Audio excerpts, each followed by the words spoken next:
और मेरी बहन को पेट में लात मारे, 16 साल की लड़की है, वो पहले से बीमार है। वेद ना मानने वालों के बच्चे जावेद और नावेद बनेंगे। मैं देखा भी अकाउंट में लेके एक महिला को लेकर आ रही थी, बात कर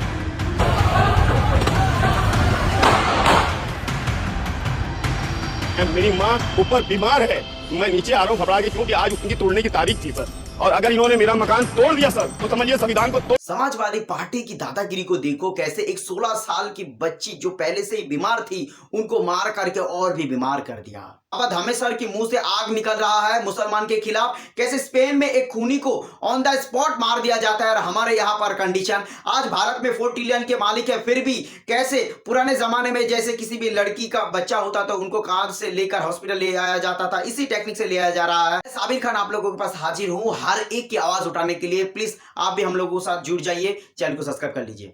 ये रही वो तस्वीर जहां पर एक लड़की जो प्रेग्नेंट है उसके बाद उनको कैसे ले जाया जा रहा है, जो हम लोग पुराने जमाने में कंधे पे ले जाते थे, ऐसे आज भारत में 4 ट्रिलियन के मालिक है, फिर भी ऐसा कंडीशन है। सरकार गांव के तरफ देखता ही नहीं।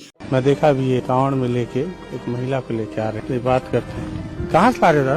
कहाँ? मावाड़ा। क्या हो गया उनको? डिलीवरी की? तो एम्बुलेंस क्यों नहीं मंगा लिए? एम्बुलेंस नहीं आता है? नहीं आता है।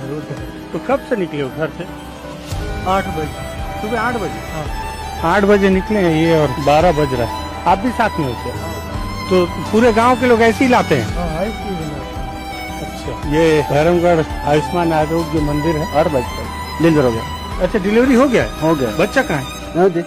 अच्छा, ये सरकार बड़ी बड़ी बातें करता है कि हर एक के साथ हर एक जैसा विकास, लेकिन इनके घर पे तो विकास ही नहीं गया। अभी तक एक एम्बुलेंस नहीं है, अभी तक सड़कें सही नहीं बना है, तो ऐसे कैसे विकास होगा। समाजवादी पार्टी के कार्यकर्ता कैसे एक 16 साल बच्ची की कैसे मारा, जिसके पहले से ही तबीयत खराब थी, उसके बाद कैसे उनको मारा गया।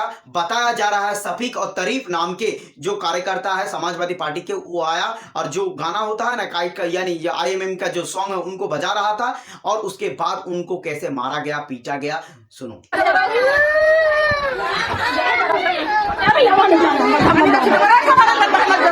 ये मेरी अम्मी, ये मेरी बहन, मैं डीजे बजा रहा था, छोटा वाला डीजे, सब लोग बजा रहे थे तो मैं भी बजा रहा था पतंग वाला।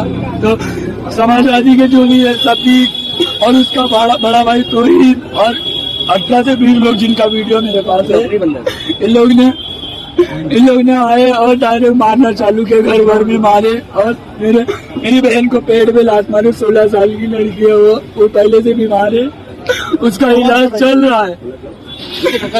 हमारे सबको इधर बुला देना। उसका इलाज चल रहा है। उन लोग ने सबने एक साथ में हमला किए। मेरी बहन को पेट में बेहोश हो गई, अभी एडमिट है इधर राजावाड़ी में हॉस्पिटल लेके। अगर अपने घर पे पसंदीदा गाना नहीं सुन सकते हो, पसंदीदा चीज नहीं कर सकते हो, तो भारत इंडिपेंडेंट है ये बताने में शर्म आ रहा है। सच में ये चन्ने हुए डॉन, चन्ने हुए नेता हम लोगों को सिखाएगा हम लोग क्या करेंगे क्या नहीं। मैं यही विनती करता हूं योगी सरकार से कि इनके ऊपर कड़ी से कड़ी सजा चाहिए और इनके ऊपर जरूर एक इन्वेस्टिगेशन किया जाए। स्पेन में कैसे एक खूनी को on the ground shoot out करके मार दिया गया।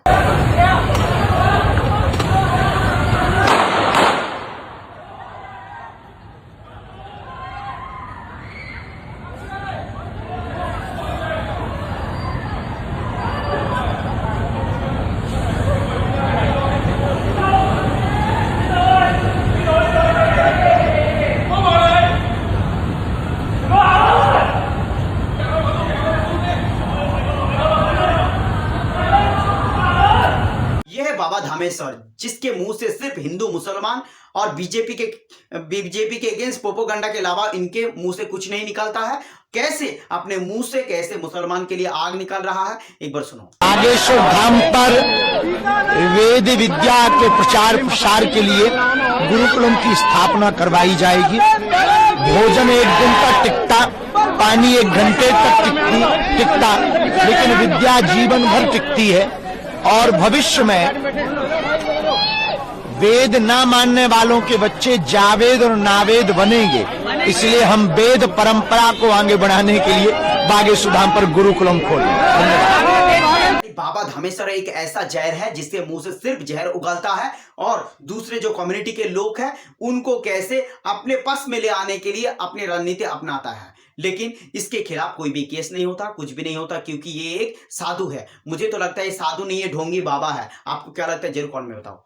ये शख्स रो रहा है क्योंकि इनके मां बीमार है और इनके घर पे नोटिस आ गया है कि इनके घर को तोड़ा जाएगा। ये रो रहा है क्योंकि इनके मां बीमार है, इनके मां को लेकर कहां जाएगा। और इस चीज लेकर जब हाईकोर्ट में गया उनको एक बाकायदा एक चिट्ठा दिया, उसके सारे वो कह रहा है मेरा घर अगर तोड़ेगा तो यानी कॉन्स्टिट्यूशन तोड़ा जाएगा। इस बारे में क्या कह रहे हैं सुनो। मेरी माँ ऊपर बीमार है, मैं नीचे आ रहा हूँ घबरा के, क्योंकि आज उनकी तोड़ने की तारीख थी सर।